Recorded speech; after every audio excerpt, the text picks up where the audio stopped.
ഇതെന്റെ ആദ്യത്തെ മലയാളം വീഡിയോ ആണ്. ഞാൻ ഇതിനു മുമ്പ് ഹിന്ദിയിലും പിന്നെ ഇംഗ്ലീഷിലൊക്കെയാണ് ഞാൻ വീഡിയോ ഉണ്ടാക്കിക്കൊണ്ടിരുന്നത്. അപ്പോൾ ഇതെന്റെ ആദ്യത്തെ മലയാളം വീഡിയോ ആണ്. കാരണം എൻ്റെ കുറേ ഫ്രണ്ട്സ് എന്നോട് ചോദിച്ചു മലയാളത്തിലെ വീഡിയോ ഉണ്ടാക്കാൻ. അതൊക്കെയാണ് ഞാൻ മലയാളത്തിലെ വീഡിയോ ആക്കുന്നത്. എൻ്റെ മലയാളം അത്ര ക്ലിയർ ഇല്ല, എന്നാലും നിങ്ങൾ സപ്പോർട്ട് ചെയ്യുക, പിന്നെ കാണുക. അപ്പോൾ ഇനി ഞാൻ ആക്കാൻ പോകുന്നത് ഒരു ഫ്ലൈയിങ് പേപ്പർ ബേർഡ്, അല്ലെങ്കിൽ പറക്കുന്ന ഒരു പേപ്പർ പക്ഷിയാണ് ഞാൻ ഇന്ന് ആക്കാൻ പോകുന്നത്. അപ്പോൾ ഇതാക്കാനകത്ത് കുറേ മിസ്റ്റേക്കുകളൊക്കെ പറ്റിയതായിരുന്നു. കാരണം ഇതെൻ്റെ സ്വന്തമായിട്ടുള്ള മോഡലല്ല, ഞാൻ കുറേ പ്രൊഫഷണൽസിന് ഇൻസ്പയർ ആയിട്ടാണ് ഞാൻ ഇത് ഉണ്ടാക്കിയത്. അപ്പോൾ ഇതിൻ്റെ ഇനിയൊരു പുതിയ വേർഷൻ ഞാൻ ഇനി ഉണ്ടാക്കുന്നുണ്ട്. നിങ്ങളപ്പോൾ അതും കാണുക. ഈ കുറച്ച് കഴിഞ്ഞിട്ട് അടുത്ത വീഡിയോയിൽ ഇടുന്നുണ്ട്, അപ്പോൾ അതും കാണുക. അപ്പോൾ ഇതിൽ എങ്ങനെയാണ് ഇത് ഞാൻ ഉണ്ടാക്കിയത്, എങ്ങനെയാണ് ഇത് വർക്ക് ചെയ്യുന്നതൊക്കെ നിങ്ങൾക്ക് ഈ വീഡിയോയിൽ മുഴുവനായിട്ട് കാണാം. നിങ്ങൾക്ക് ഈ വീഡിയോ ഇഷ്ടപ്പെട്ടെങ്കിൽ പ്ലീസ് ലൈക്ക് ചെയ്യുക, സബ്സ്ക്രൈബ് ചെയ്യുക, പിന്നെ മറ്റുള്ളവർക്ക് ഷെയർ ചെയ്യുക. അപ്പോൾ ഇനി ഈ വീഡിയോ നിങ്ങൾ കാണുക. നിങ്ങൾക്കിവിടെ കാണാൻ ഞാനിപ്പോൾ യൂസ് ചെയ്യുന്നത് റീഫിൽസ് ആണ്.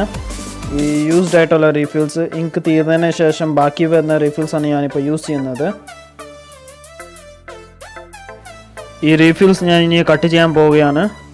അതിനു മുമ്പ് 10 സെൻറ്റിമീറ്ററിൽ ഇത് മാർക്ക് ചെയ്യും. അതിന് ശേഷമാണ് ഞാൻ ഇത് കട്ട് ചെയ്യുന്നത്. ആ കട്ട് ചെയ്ത 2 പീസസിൽ നിന്ന് ഒരു പീസ് എടുത്തിട്ട് അതിനെ 5 ആയിട്ട് ഡിവൈഡ് ചെയ്യണം. അതും 2 സെൻറ്റിമീറ്റർ ആയിട്ട്.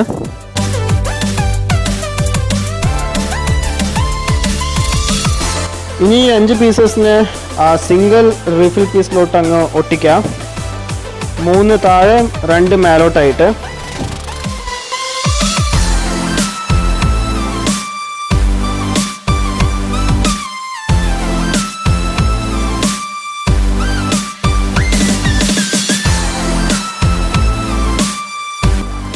അതേപോലെ തന്നെ വേറെ ഒരു വണ്ണം കുറഞ്ഞിട്ടുള്ള ഒരു റീഫിൽ എടുക്കണം. എന്നിട്ട് അതിനെ 3 ചെറിയ പീസസ് ആയിട്ട് കട്ട് ചെയ്യണം.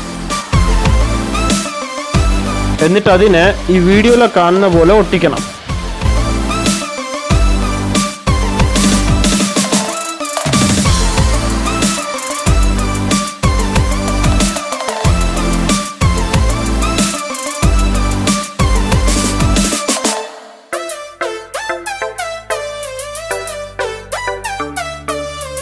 അതേപോലെ തന്നെ ഇനിയും 2 റീഫിൽ എടുത്തിട്ടുണ്ട്.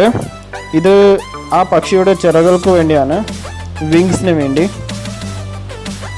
ഇനിയൊരു അലുമിനിയം വയർ എടുത്തിട്ടുണ്ട്. അലുമിനിയം തന്നെ വേണമെന്നില്ല, കോപ്പർ ആയാലും മതി. ഇനി ഇത് 2 ആയിട്ട് കട്ട് ചെയ്യണം. എന്നിട്ട് അതിന് പ്രോപ്പർ ഷേപ്പിൽ അതിനെ ബെൻഡ് കൊടുക്കണം.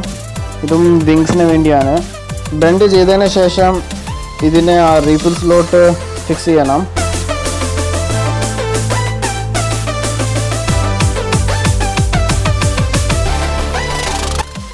ആദ്യം ഞാൻ പറഞ്ഞ പോലെ ആ ബെൻഡ് ചെയ്ത അലുമിനിയം വയറിന് ഞാൻ ഈ റിഫിലിൻ്റെ കൂടെ ഫിക്സ് ചെയ്യുന്നു ഗ്ലൂ കൊണ്ട്.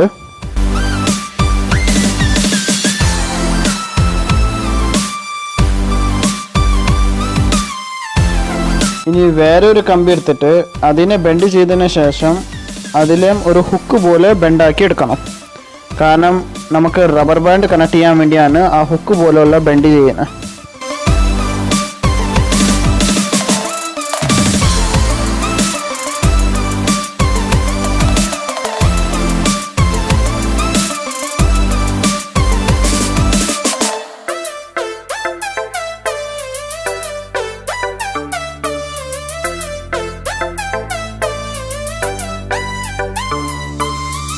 ഇനി ആ അലുമിനിയം വയറിനെ ആ ഗ്യാപ്പ് ഉള്ള റിഫിലിൻ്റെ ഉള്ളിൽ അങ്ങ് കയറ്റി വെക്കണം.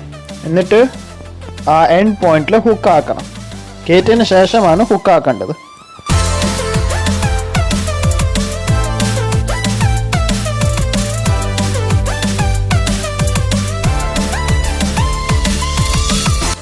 ഇനി വേറൊരു അലുമിനിയം വയർ എടുത്തിട്ട് അതിനെ ബെൻഡാക്കിയതിന് ശേഷം ഹുക്ക് ആക്കണം.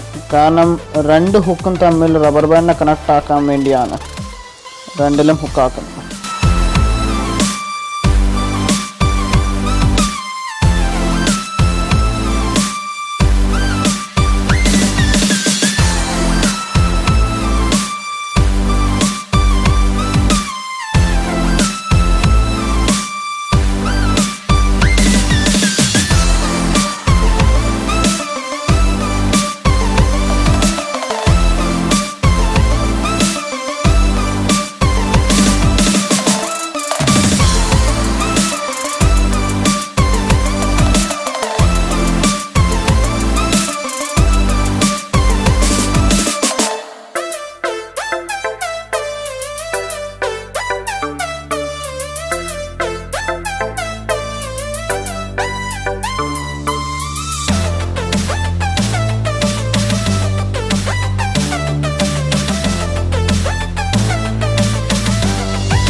അങ്ങനെ ആദ്യം കണക്ട് ചെയ്ത ആ എക്സ്റ്റൻഡ് വയറിനെ അങ്ങ് കട്ട് ചെയ്തെടുക്കുക.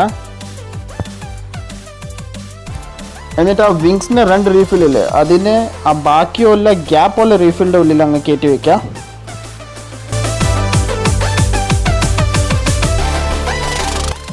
ഇനി ഈ ഹുക്സിലോട്ട് റബ്ബർ ബാൻഡിനെ കണക്ട് ചെയ്യുക. ഞാൻ 2 എണ്ണമാണ് എടുക്കുന്നത് ഇതിലോട്ട്.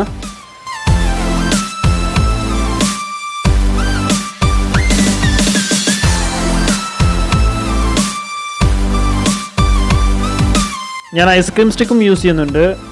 ആ 2 വിങ്സിൻ്റെ റീഫില്ലേ അതിനെ ആ ബെൻഡായിട്ടുള്ള ആ വയറിലോട്ട് കണക്ട് ചെയ്യാൻ വേണ്ടിയാണ്. നിങ്ങൾക്കിതിൽ കാണാം ഞാൻ എങ്ങനെയാണ് കണക്ട് ചെയ്ത് വയ്ക്കുന്നത്. നോക്കൂ.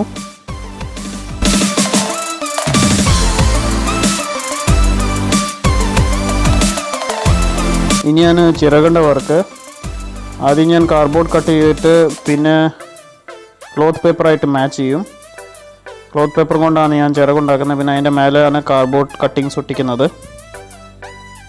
ഇനി ഈ ക്ലോത്ത് ടൈപ്പ് മെറ്റീരിയലിനെ അതിൻ്റെ മേലെ ഒട്ടിക്കാൻ പോകുകയാണ്.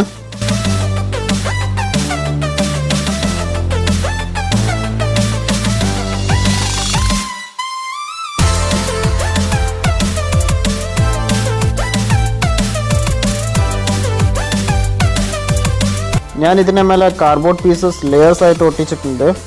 അതുകൂടാണ്ട് ഇതിൻ്റെ ടെയിലും ഒട്ടിച്ചിട്ടുണ്ട്. അങ്ങനെ ഇത് മുഴുവനും റെഡിയായി കഴിഞ്ഞു. ഇനി ഇത് വർക്കാവോ ഇല്ലെന്ന് നോക്കാം.